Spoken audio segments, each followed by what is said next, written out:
Oke, Assalamualaikum warahmatullahi wabarakatuh. Teman-teman semua, kita balik lagi di channel Diskusi Matematika 54.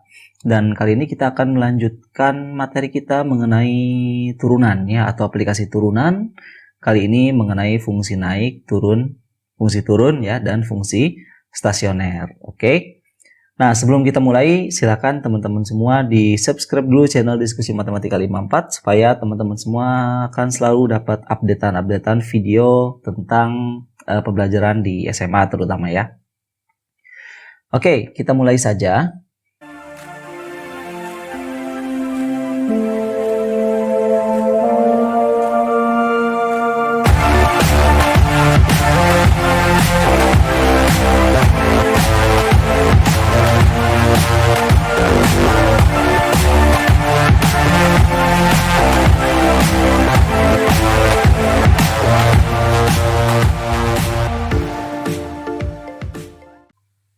Nah, yang pertama kali akan saya jelaskan adalah apa itu fungsi naik, turun, dan stasioner gitu. Nah, misalkan saya punya sebuah kurva teman-teman ya, kita buat seperti ini. Misalkan ada kurva ini gini kurvanya ya. Nah, ini kurvanya sebenarnya yang ngarang aja ya, asal aja kita misalkan adalah y sama dengan fx.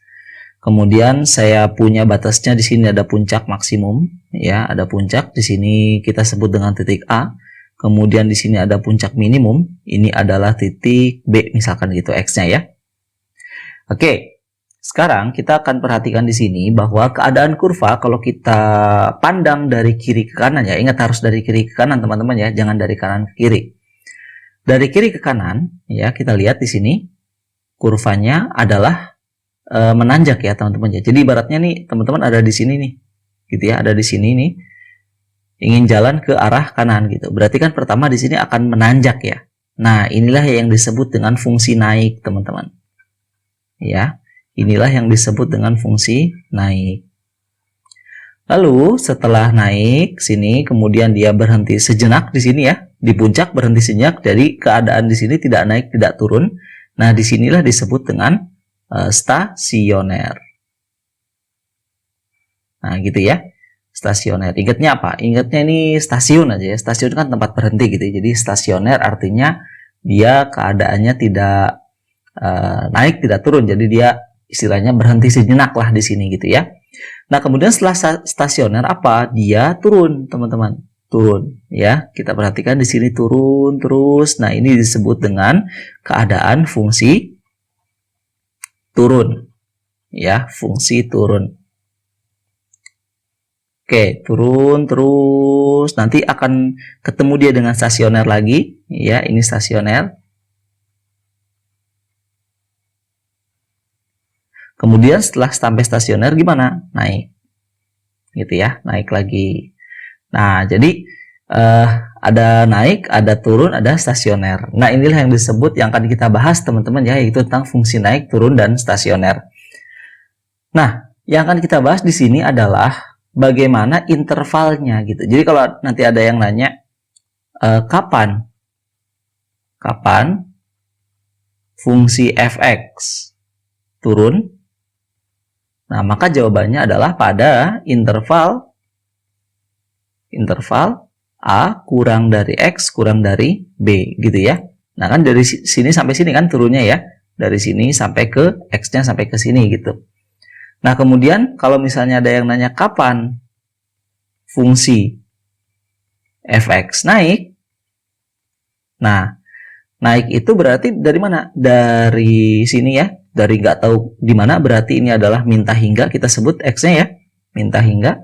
Berarti dari mana tulisannya? Minta hingga kurang dari X sampai dengan A gitu ya. Jadi minta hingga sampai dengan A. Nah, kalau ada yang seperti ini, sebenarnya ini minta hingganya boleh kita abaikan saja teman-teman ya. Abaikan saja. Jadi cukup aja X kurang dari A. Kemudian, ada lagi nggak yang naiknya? Ternyata dari B ke sana gitu ya, sampai ke tahingga misalkan X-nya gitu ya. Sampai ke tahingga dia naik, berarti boleh kita tulis X B kurang dari X kurang dari tahingga atau sampai tahingga gitu ya. Dan ini pun nanti bisa diabaikan saja gitu ya. Nah, maka nanti kapan fungsi fx naik? Jawabannya adalah pada interval x kurang dari a atau x lebih dari b. Nah, gitu teman-teman. Ya. Nah, kemudian apa lagi? Kapan dia stasioner? Berarti kalau stasioner ketika x sama dengan a dan x sama dengan b, gitu ya.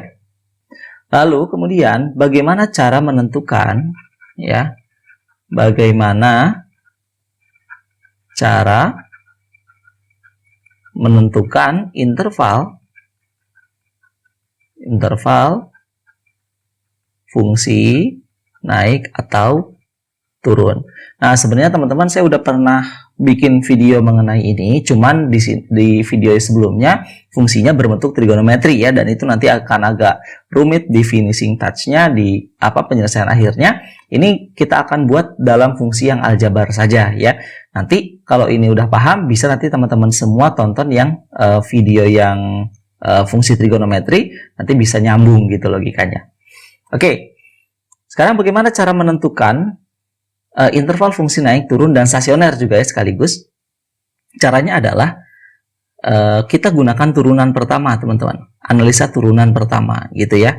Nah, ketika turunan pertamanya ini nanti ada 3 kemungkinan. Pertama, jika turunan pertamanya lebih dari 0, maka di sini keadaan fungsi naik. Artinya kalau lebih dari 0, maka fungsi naik.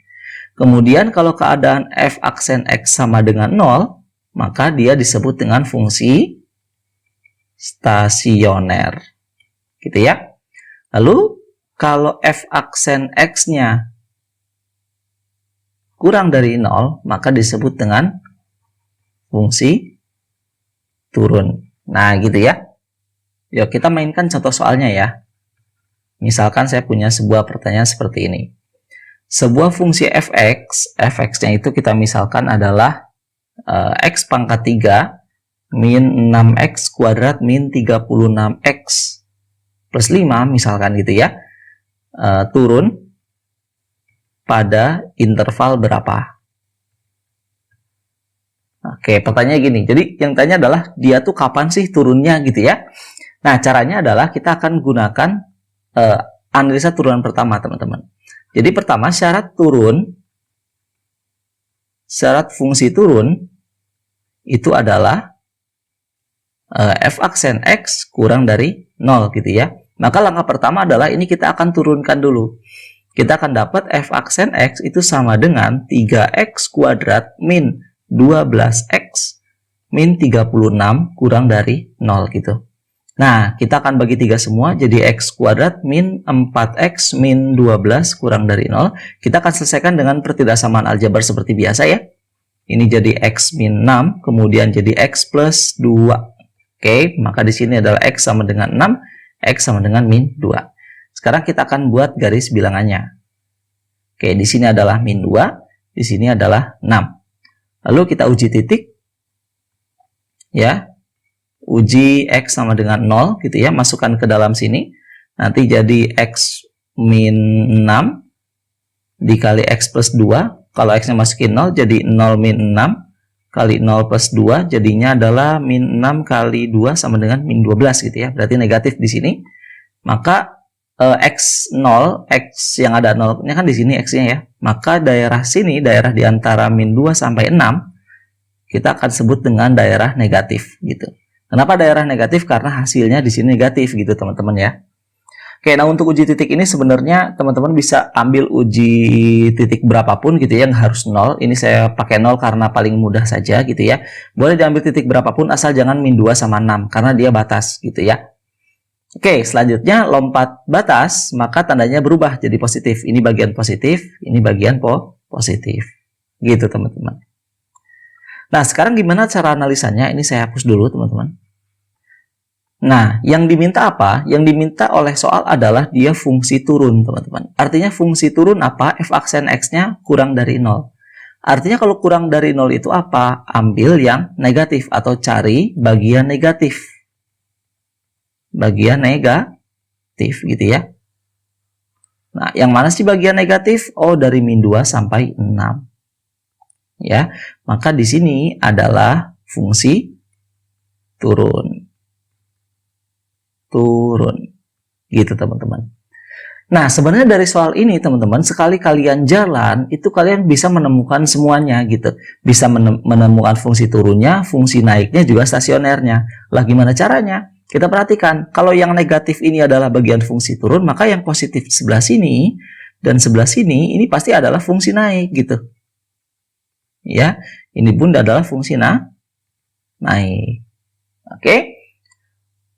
Nah, berarti kalau kayak gitu, nanti fungsi turunnya, interval turunnya kapan? Interval turun itu adalah min 2 kurang dari X kurang dari 6. Kemudian interval naik adalah apa nih? X kurang dari min 2 ya. Kurang dari min 2 atau X lebih dari 6. Nah, itu dia teman-teman. Ya. Oke. Nah, sekarang kita udah tahu nih, mana yang turun, mana yang naik. Lalu stasionernya di mana? Perhatikan, stasioner itu adalah perpindahan antara naik dengan turun ya. Nah, ini di sini, ini kemudian di sini. Oke, maka stasionernya adalah ketika X sama dengan min 2 dengan X sama dengan 6. Gitu dia. Nah, berarti saya tulis di sini aja. Stasioner ketika X sama dengan 6 dan X sama dengan min 2. Gitu ya. Nah, kalau ada yang mau tanya, Pak, kalau misalkan nanti disuruh nyari maksimum minimum, gimana? Stasionernya gimana cara kita menentukan dia stasioner maksimum atau minimum? Nah, caranya gampang. Ada dua cara, teman-teman, untuk menentukan dia stasioner maksimum atau minimum ya. Pertama, kita bisa lihat, bisa gunakan cara dengan melihat garis bilangan gitu ya. Kalau misalkan dia fungsinya naik, teman-teman, naik kemudian turun gitu ya, maka stasioner ini akan menjadi stasioner puncak atau maksimum gitu ya. Jadi kalau dari naik ke turun, maka dia stasioner maksimum. Tapi kalau ini turun kan, terus ke naik gitu kan ya, perpindahan di 6 ini turun lalu naik, maka ini akan menjadi stasioner minimum gitu dia. Berarti kapan dia minimum? Ketika X-nya sama dengan 6. Kapan dia maksimum? Ketika X-nya sama dengan min 2. Gitu ya. Nah, kemudian kalau misalnya disuruh nyari titik maksimum minimumnya gimana? Nah, min 2 sama 6-nya ini substitusikan ke sini. Gitu ya. Substitusi X sama dengan min 2 untuk dapat apa? Nilai maksimum. Substitusi X sama dengan 6 untuk dapat nilai minimum. Gitu teman-teman. Jadi dalam satu soal ini, dalam satu pertanyaan ini kita bisa dapat semuanya. Fungsi turun, fungsi naik, dan fungsi stasionernya gitu. Ya, yang penting nanti tergantung apa yang ditanya dari soal. Oke. Nah, yang jadi pertanyaan gini teman-teman. Apakah setiap fungsi stasioner itu adalah perpindahan dari naik ke turun? Nah, kita akan saksikan soal berikutnya. Perhatikan ya. Oke, kita punya contoh soal yang kedua. Misalkan saya punya Y sama dengan X pangkat 3 min 1. Dia akan naik pada apa? Nah, kan yang tanya fungsi naik ya. Kalau ditanya fungsi naik, maka jawabannya gampang. Langsung aja apa di sini? Bahwa Y aksennya harus lebih dari 0. Y aksennya di sini apa? 3X kuadrat lebih dari 0. Nah, kita perhatikan teman-teman. 3X kuadrat lebih dari 0, perhatikan ini adalah definite ya. Ini definite sebenarnya kan? Definite positif. Oke. Yang namanya bilangan kuadrat kan pasti positif ya. Maka ini berapapun X-nya, kecuali X sama dengan 0, dia akan selalu positif gitu. Maka boleh kita buat di sini definisinya adalah berapapun nilai X gitu ya, kecuali X sama dengan 0, dia akan lebih dari 0 gitu, lebih dari 0. Maka pada semua X kecuali 0, X sama dengan 0, dia akan naik. Nah, gitu dia. Nah, kalau misalnya seperti ini teman-teman, berarti cara nyari fungsi turunnya gimana? Jelas gak ada turun ya, soalnya kan dia tidak dia naik terus gitu ya, kecuali X sama dengan 0. Nah, ketika X sama dengan 0, apa yang terjadi gitu ya? Ketika X sama dengan 0, maka F aksen, sorry jangan F aksen ya, Y aksen aja. Y aksennya itu sama dengan 3X kuadrat, nanti akan menghasilkan 3 kali 0 kuadrat sama dengan 0 gitu. Nah, turunannya sama dengan 0 teman-teman. Kesimpulannya apa? Ketika X sama dengan 0, kesimpulannya ya, ketika X sama dengan 0, maka dia stasioner. Gitu ya, ketika X sama dengan 0, maka dia stasioner. Tapi coba kita perhatikan lagi teman-teman ya di sini. Ini kan katanya pada semua X kecuali 0 dia naik. Berarti nanti gini dong fungsinya. Naik gitu ya. Misalkan ini saya punya garis bilangan I0 gitu ya. Di sini naik nyampe 0 dia stasioner gitu ya. Tapi setelah stasioner ini dia nggak turun teman-teman, tapi naik lagi. Karena kan di sini dikatakan bahwa dia naik pada setiap X kecuali 0 gitu ya. Habis dari 0 dia naik lagi gitu. Nah, kok bisa seperti itu gitu ya?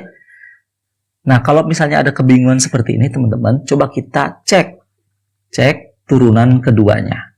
Gitu ya, cek turunan kedua. Oke, cek. Jika turunan keduanya itu sama dengan 0 gitu ya, maka X itu adalah disebut dengan titik belok, teman-teman ya. Disebut dengan titik belok. Jadi ada maksimum, ada minimum, ada juga titik belok gitu ya. Bedanya kalau maksimum itu adalah perubahan naik ke turun. Kalau minimum adalah perubahan turun ke naik. Sedangkan kalau belok tidak mengubah naik turun teman-teman, tapi apa? Perubahan kecekungan, tapi tidak mengubah posisi naik atau turun gitu ya. Lalu gambarnya gimana? Kita lihat. Misal saya punya sebuah koordinat kartesius ya. Oh ya, kita cari dulu titiknya ya, titik beloknya di mana. Tadi kan 3x kuadrat ya. 3x kuadrat ini aksennya. Berarti kalau y double aksen berarti kan sama dengan 6x ya. 6x sama dengan 0. Maka x-nya sama dengan 0. Tadi kan x-nya di sini sama dengan 0, teman-teman ya. X-nya sama dengan 0, ini stasioner dari Y aksen, kemudian ternyata dapat Y double aksennya sama dengan 0 juga dari Y double aksen. Maka yang X sama dengan 0 ini disebut dengan titik belok. Gitu ya, titik belok. Nah, ketika X sama dengan 0, Y-nya berapa? Masukin dulu ke sini. Gitu ya, kita substitusi ke sini. Maka untuk X sama dengan 0, maka Y sama dengan min 1 ya. Berarti titik beloknya adalah 0, min 1. Kita buat di sini. Ini adalah min 1 di sini. Nah, lalu kita bikin gambarnya gimana? Dari bawah, nanti gambarnya gini. Sini, sampai sini. Nah, ini kan kayak stasioner ya, kayak mau balik lagi gitu kan ya. Tapi ternyata enggak. Dia pindah ke atas, tetap naik posisinya teman-teman. Jadi gambarnya seperti ini. Gitu ya. Nah, di sini adalah cekung ke bawah ya. Ini di sini posisinya adalah cekung ke bawah. Cekung ke bawah. Bisa dicari dengan cara F double aksen kurang dari 0. Kemudian yang ini posisinya adalah cekung ke atas. Bisa dicari dengan cara F double aksen X lebih dari 0 gitu. Jadi ini sekaligus analisa turunan kedua ya. Walaupun sebenarnya analisa turunan kedua ini jarang muncul di soal gitu, soal ujian gitu ya. Tapi kita jelasin aja biar nanti teman-teman semua bisa dapat referensi lain gitu ya mengenai aplikasi turunan ini gitu. Oke, jadi nanti gambarnya seperti ini teman-teman. Naik, kemudian naik lagi gitu ya. Jadi kapan sih ini bisa seperti ini? Ketika turunan pertamanya dia merupakan definite positif. Itu nanti harus hati-hati gitu ya. Harus hati-hati. Mau definite negatif atau definite positif ya, positif atau negatif gitu. Artinya dia definite. Nah, maka itu harus hati-hati, harus dicek apakah nanti si stasionernya itu berbentuk maksimum, minimum atau titik belok gitu ya. Kalau misalnya bentuknya definite seperti ini, itu kemungkinan besar berbentuk titik belok. Maka kita harus mengecek apakah F double aksennya ini sama dengan 0 atau tidak. Gitu ya. Nah, itu dia mungkin penjelasan singkat mengenai fungsi naik turun, teman-teman. Jadi intinya fungsi naik turun ini kalau fungsi naik F aksennya 0 lebih dari 0, kalau fungsi turun F aksennya kurang dari 0, kalau stasioner F aksennya sama dengan 0 ya. Nah, untuk lebih jelasnya silakan teman-teman semua bolak-balik video ini. Kalau ada yang mau ditanyakan boleh langsung aja di kolom komentar. Dan jangan lupa di subscribe channel Diskusi Matematika 54 ya. Oke, terima kasih atas perhatiannya. Sampai ketemu lagi di video berikutnya. Assalamualaikum warahmatullahi wabarakatuh.